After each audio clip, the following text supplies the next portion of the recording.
Huling-huli si Jordan Poole kay Bol Bol. Sinubukan pa ni Stephen Curry na mag-ISO kay Bol Bol, mga idol. Napakahaba. Napailing si Stephen Curry sa crunch time. Dikit na laban na naman ng Warriors. Sinuspinde ng Brooklyn Nets si Kyrie Irving ng at least 5 games without pay, mga idol, dahil sa naging aksyon ni Kyrie sa pag-promote ng anti-Semitism film sa kanyang IG story. Lumaki kasi ang issue, mga idol, dahil na-disappoint ang owner ng Nets at hindi rin humingi ng sorry sa Jewish community itong si Uncle Drew.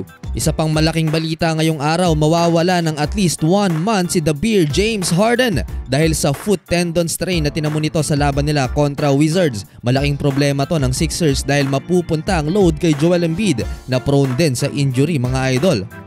So Orlando Magic versus Golden State Warriors, wala pa ring panalo sa kanilang road games itong Dub Nation, habang ang Magic naman, mga idol, nag-iisang panalo pa lang at panghuli sila sa standing sa Eastern Conference. First quarter, pumakawala agad ng 3-3 itong si Klay Thompson. Back in shape na ang second best shooter ng Warriors matapos ang hindi magandang performance niya early this season. Nilagpasan na ni Klay si J.R. Smith sa all-time 3-point leaders in regular season, mga idol. Pang 70 na siya sa history ng NBA, habang si Stephen Curry naman, mga idol, solo ang number 1 spot. Tabla sa 30 ang talaan sa pagtatapos ng first quarter. Second quarter, parang kapre itong si Bol Bol, mga idol. 22 years old, 7'2", agile center at nabibigyan na ng break itong big man na to sa Orlando Magic bilang starting 5. Grabing haba ng reach, mga idol, with 7'5" wingspan. Huling-huli si Jordan Poole, hindi nakaligtas ang fadeaway jumper na yon, mga idol. Si Bol Bol lang naman ang number 2 league leader pagdating sa blocks per game with 2.6. Nagtala naman ng 3-3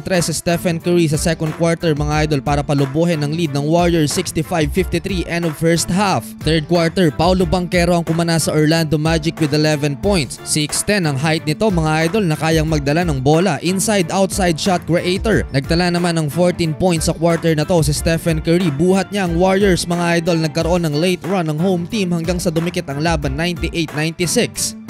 Fourth quarter, may problema ang Warriors, hindi pa nangangalahati ang laban, mga idol. Nalagay na agad sila sa penalty. Dahil dyan, nakuha na ng Orlando Magic ang kalamangan papasok ng 7-minute mark.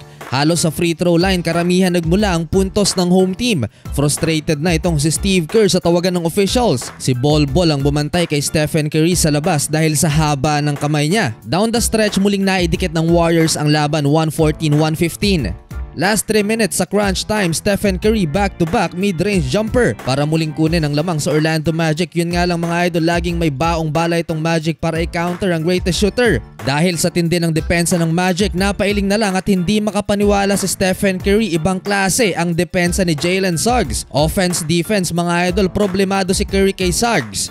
May chance pa sana na manalo ang Warriors sa game winner na to ni Klay Thompson, pero mintes, mga idol. Final score 130-129. Magic wins. 39 points for Stephen Curry, 27 kay Klay Thompson. As player of the game, mga idol, walang iba kundi si Jalen Suggs. 26 points, 9 assists, 4 steals.